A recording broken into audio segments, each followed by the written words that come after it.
अगर हिंदुस्तान की सड़कों पर नजर दौड़ाएं तो एक चीज जरूर कॉमन मिलेगी। चाहे वो कोई बड़ा बिजनेस ट्रिप हो, परिवार के साथ छुट्टियों का सफर हो, एयरपोर्ट जाना हो या कोई बड़ा इवेंट, एक गाड़ी है जो हर जगह अपनी मौजूदगी दर्ज कराती है। जी हां, बात हो रही है टोयोटा इनोवा की। पर इसकी कहानी सिर्फ इसके आराम या स्पेस से कहीं ज्यादा गहरी है। तो सवाल यही है कि आखिर कैसे इतने सालों से ये गाड़ी मार्केट पर राज कर रही है। क्या है इसकी कभी ना खत्म होने वाली कामयाबी का असली राज? चलिए आज इसी सफर पर निकलते हैं और इनोवा की पूरी कहानी को समझते हैं। जरा सोचिए, बड़े बड़े कॉर्पोरेट ऑफिस के बाहर खड़ी गाड़ियां हों या फिल्म स्टार्स का काफिला, परिवार की लंबी रोड ट्रिप्स हों या फिर सुबह सुबह की एयरपोर्ट दौड़, हर बड़ी जरूरत के लिए पहला नाम जो दिमाग में आता है वो है इनोवा। ये एक तरह से डिफॉल्ट चॉइस बन चुकी है। इनोवा की कहानी को ठीक से समझने के लिए हमें थोड़ा सा वक्त में पीछे जाना होगा, उस गाड़ी के पास जिसने टोयोटा के लिए भारत में जमीन तैयार की थी, क्वालिस। और यहीं से एक बहुत बड़ा सवाल खड़ा होता है, आखिर टोयोटा ने अपनी सबसे ज्यादा बिकने वाली, सबसे कामयाब गाड़ी क्वालिस को अचानक बंद क्यों कर दिया? साल 2000 में क्वालिस आई और आते ही पूरे भारत पर छा गई। बिल्कुल सीधी साधी भरोसेमंद गाड़ी। साल 2004 तक तो इसकी बिक्री सारे रिकॉर्ड तोड़ रही थी।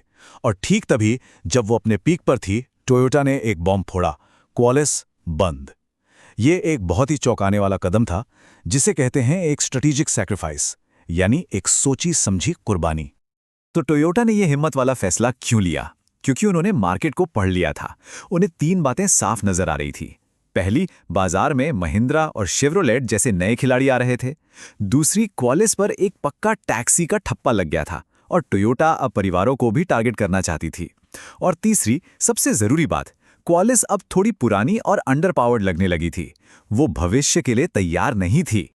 और बस इसी दूर की सोच ने जन्म दिया टोयोटा इनोवा को।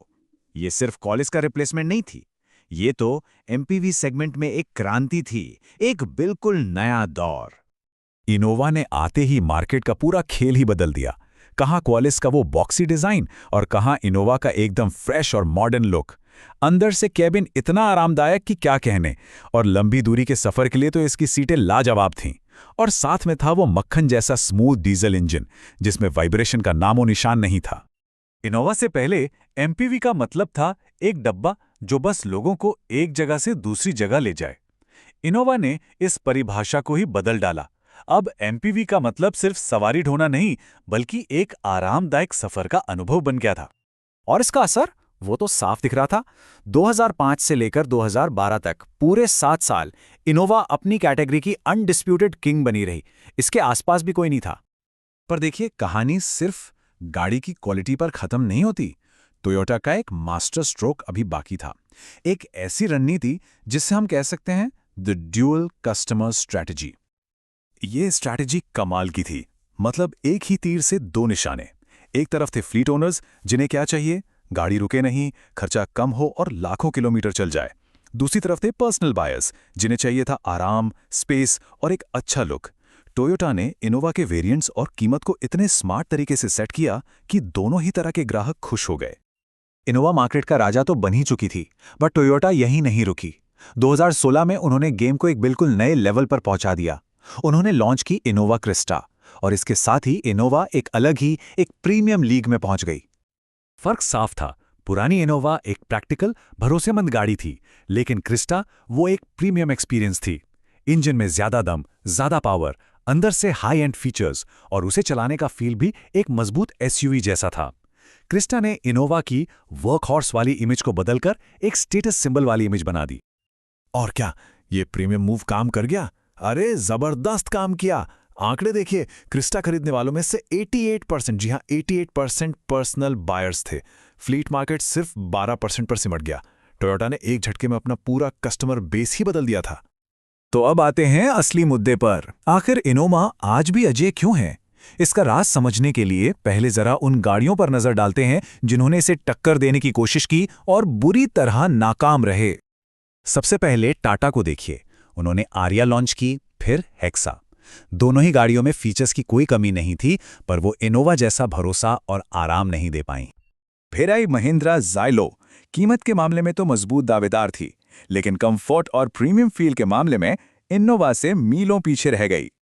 एक जमाने में टैक्सी सेगमेंट में पॉपुलर रही शेवरोले टवेरा भी इनोवा के सामने काफी पुरानी लगने लगी और मुकाबले में टिक नहीं सकी।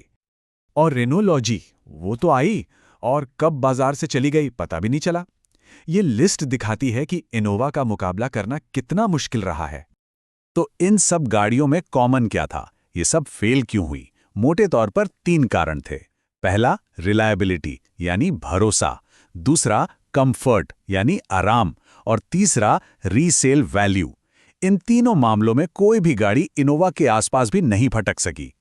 और दूसरी तरफ है इनोवा। पता है एक इनोवा आराम से कितना चल जाती है? 10 से 12 लाख किलोमीटर। सोच सकते हैं, इतना चलने के बाद भी गाड़ी और चलने को तैयार रहती है। यही है इनोवा का असली जादू। और इसी वजह से इनोवा सिर्फ एक गाड़ी नहीं है, ये एक टेंशन फ्री इन्वेस्टमेंट है। एक परिवार के लिए इसका मतलब है मन की शांति, कि गाड़ी सफर में कभी धोखा नहीं देगी। और एक बिजनेस के लिए इसका मतलब है एक ऐसी भरोसेमंद मशीन जो बिना रुके काम करती रहेगी। हाँ, अब कुछ लोग कहेंगे कि इटिगा और कैरेंस तो ज़्यादा बिकती हैं। बिल्कुल सही बात है, लेकिन ये समझना ज़रूरी है कि वो एक अलग निचले सेगमेंट की गाड़ियां हैं। इनोवा का मुकाबला उनसे है ही नहीं। इनोवा तो अपनी एक अलग ही लीग में खेलती है, जहां वो आज भी अकेली खड़ी है। आज तक तो कोई भी ब्रांड इनोवा को उसकी गद्दी से हिला नहीं पाया। पर सवाल ये है कि आगे क्या? क्या भविष्य में कोई नई गाड़ी आएगी जो इस राजा को टक्कर दे पाएगी? और अगर कोई आएगी तो उसे इनोवा के इस अपराजय कॉम्बिनेशन को, भरोसा, आराम और रीसेल वैल्यू, इसे तोड़ना होगा। और ये देखना वाकई बहुत दिलचस्प होगा।